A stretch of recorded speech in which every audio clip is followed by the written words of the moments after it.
In this video I'm going to show you how easy it is to put the machinings in a door and lining when the template has already been set up with the machinings in. So first of all, click on New Door, and in here I've already put a little template in called Right-Handed Door and Frame. So if I double click on that, that now gives me my door and lining with the fittings in that's already there. So first of all, give it a name up here, which is what it will be called at the end. We can do the same thing as we did in the door only one. We can select the size of the door slab to start with.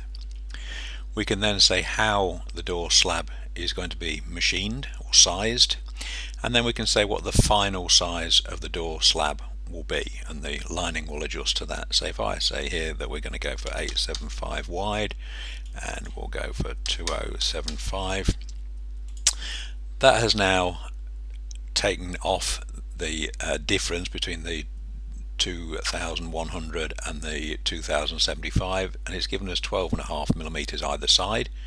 Obviously we can change that if we wanted to whatever. It'll take the other size off, so I'll go back to 12.5 on that one. And then the top and bottom, in this one it's been set as a composite door, which is 30% off the top and 60% off the bottom. So again, we can alter that one if we wanted to make the difference in sizing on there. With this one we're taking quite a bit off the bottom, so we might want to do, as we're sizing, rather than taking 20mm in one go, we might want to do 2 passes. So if we can do, as it's going to go right round the rectangle, we might as well go for 2 passes on each. So each pass now is going to be half of this, so it's going to be 2.5mm off the top, 6.25 each side in the first pass, 10mm at the bottom in the first pass, and then a second pass around again.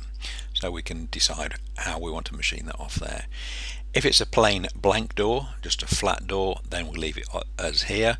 If it's a pre-formed door, as in the little example here, then we need to click pre-formed. Obviously with pre-formed, if we're taking anything off the bottom, the apertures need to line up with the original pre-formed pressed out apertures that are there. So pre-formed is so that the apertures, letterboxes, suit the original size of the slab. Blank door is so that whatever sizes we put in for the aperture and letterbox height, it is from the sized door length on there. If we've changed anything here, click on refresh on the bottom here, and you'll see because I've changed the size of the door, that will just change slightly, hardly noticeable on there. If I go over to the next page, because this is a door and lining, so it differs slightly from the first demo, I've got a right handle door. I've said I want a top frame, a frame left and a right side. So if I didn't want a side for some reason, I could click on it and it will take that part away.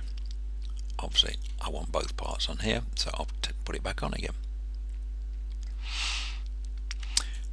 Once I've got that on there, I can go to the next page, and on here this is saying what the offsets are, or the gap between the door and the frame. Now the size that we put in is the size of the door, not the lining. So on here, if I want a gap, if I just square this up, if I want a gap at the top of 5mm, let's just say make it so we can see some difference, so let's say 50mm, so a gap of 50mm at the top, we'll then see on here that the frame or the lining grows on there. Obviously that's going to cause a bit of a draft, so let's go back to 5mm on that one. The gap at the bottom, so the overrun at the bottom here, is 30mm I've set here, and the space or the gap between the left side of the frame and the right side of the frame, we can just see here, is 3mm. If it was a pair of doors, the space would be between the two doors on there. So here we can pick the door thickness of whatever material we've got in our library, and we can put the frame thickness, again, whatever material we've got in our library on there. Once we've made any alterations, click refresh at the bottom. Go on to the next page. So now we're saying how we want the top here. Now rather than just being flush up to the top, I've ticked the one where it is machined in, and I've said how deep it is going to machine in. And if I just move this down, we can see where the side is now overlapping or going into the top. So that's going in by 20 millimeters on there. How we want to machine this out, we have one here, top frame joint, multi-groove. There is only one option on this one. We can obviously make more. So this is saying what tool number is going to machine it out, what depth it is. This top FV relates to the 20 millimeters that we have up there. The diameter of this tool, the step, so what's the maximum depth it's going to cut in one go, is 25 mil, and whether we want this groove to come a bit further in. Don't really, else it's going to encroach on the door, so we'll live with that one.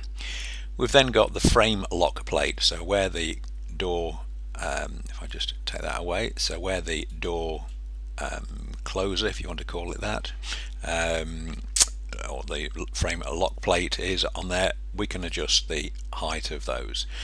We have on here a single plate, all of the sizes you can just enter to change something.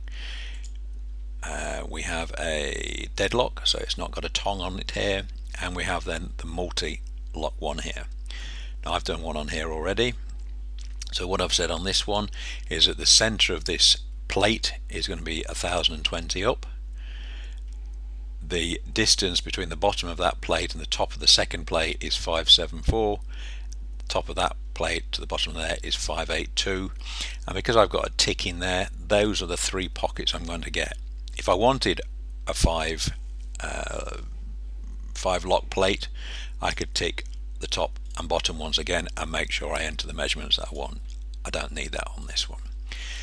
From here I can also, if I follow the arm down, I can then set up the length of this, the length of the cutout, the width of the cutout, whether this is central, which this little equation here is saying central.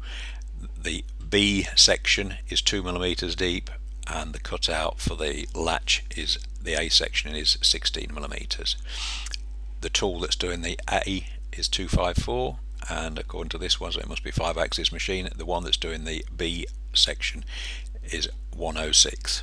Obviously, if that was going to be the same tool, if it was a fixed head on there, we could put that in there, and obviously it's going to be the same diameter, so that one needs to get smaller. In real life, it'd be the right one.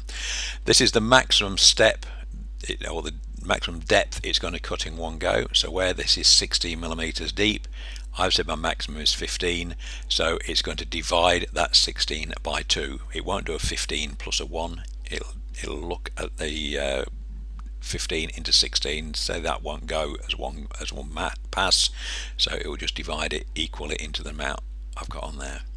The same settings then for the center one. Obviously I've got more for my center latch plate, lock plate, the length of it, how long it is with the tongue sticking out, how long the tongue is. All of these measurements can be added in here. Once we've got what we want in that one, so just go back, so I'll refresh that, click at the tick box on there, click on there, and if it wasn't in, that would then add those plates in. So that's the frame or the lining's worth. We can put other bits on here if you need to drill the holes in the lining so it screws to the wall, etc. Lots more options can be put down here. The next page, exactly the same as I did for the first one with the composite type door. I've put the aperture, I've put the top aperture in. Let's just give it a bit of colour again. I've put the top aperture in with the arch, or the half moon. I've put the mid aperture in. I've put the letter plate in, the hinges, the lock, and in this one we've got a spy hole as well, which we can just see in there.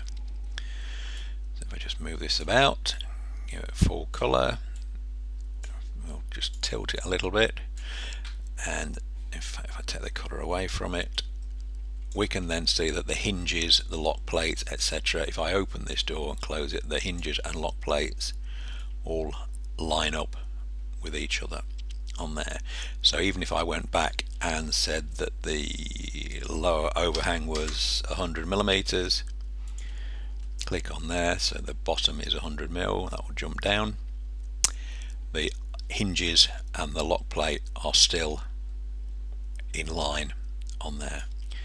If I click, so to output that as a program, click on PGM, give it the name or the name it's already been given. Click Save. It asks you the layout on the machine. Click OK, and that will have now written the the 4 programs for the machining on there: the door, the left and right arm, and the top on there. Obviously, if that was if we want to change any apertures, we can quite easily. We can say that we don't want that macro there, but maybe on here, and I'm only guessing on what we've got here. Let's go for this elegance rectangle there. I can click on that one. That can change there, and because it's a 4 panel, I probably need the letter plate moving as well. So on there, I've now got all the fittings for the new door. Okay, thank you.